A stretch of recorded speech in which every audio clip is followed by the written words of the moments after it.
ang minorya po ng Kamara ay nagsasabing, ano ha? Oh, Minority. yes, 243.2 billion pesos Aha. ang naipasok pa rin daw po sa unprogrammed appropriations. Meron pa rin. Ang nakapaloob po sa 2026 National Proposed Budget. At ito daw po inaprubahan ng Kamara ay maaaring maging blankong tseke para sa administrasyon. Ano kaya ibig sabihin dito? Ibig sabihin, unprogrammed eh. Hindi kung saan daw, anuhin yan, ilaan.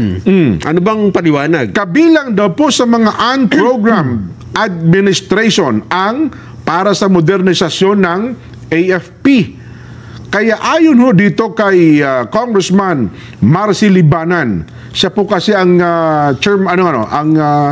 leader ng minority group ng Kamara.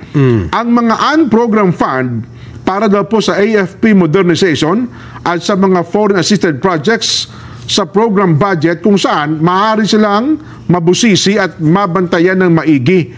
Tinutukoy po ni Libanan ang mga unprogrammed appropriations umaabot na po sa 251.6 billion pesos noon daw pong 2022, 800.7 billion pesos noon pong 2023 at 731.4 billion pesos noon pong 2024 at 363.4 billion pesos noon pong 2025 at ngayon pong 2026 sa panukalang budget Nelson 243.2 billion pesos. Lalaki pa rin, ano?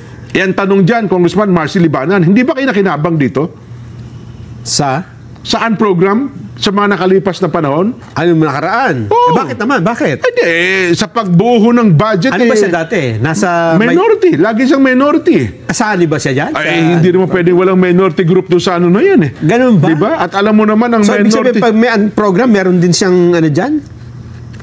May para sa kanya din. Papayag ba naman ng minority group? Teka lang, ba't wala man lamang kami dyan? Ay, kung okay naman sana yung implementasyon. Diba? Ay, well, hindi natin sinabi na masama, ha? Pero ang tanong nga dyan, ngayon po ay nagsasalita kayo na para bagang, teka, parang ang dating, ano? Parang ang dating, teka. Parang bali, ano? 243.2 billion pesos unprogrammed appropriations. Ang tanong ho dito, Congressman Marcy Libanan, may mali po ba? Mali po ba ito? Bawal po ba ito? Ay, hindi. Nakapaloob ata sa talaga. Ayun na nga, di ba? Ang tanong na lang dyan, paano nyo po babantayan na ito pong unprogrammed fund na ito yun dapat ay magagamit ng tama? Yun nga. At sa nakalipas, ito yung tanong lang ho naman, ha? At sa mga nakalipas na panahon, hindi ba kayo nakinabang sa unprogrammed funds, Congressman Marcelino Libanan? Nalagay sa sapagkat kanya. ang inyong party list group ito, Ano? 4-piece eh. Oo nga, no? At ito rin ang chairman ng yung dapat ay uusig kay BP Inday Sara. Siya ang head ng prosecution team eh. Ganun ba? Yes. Ba't minority? Ba't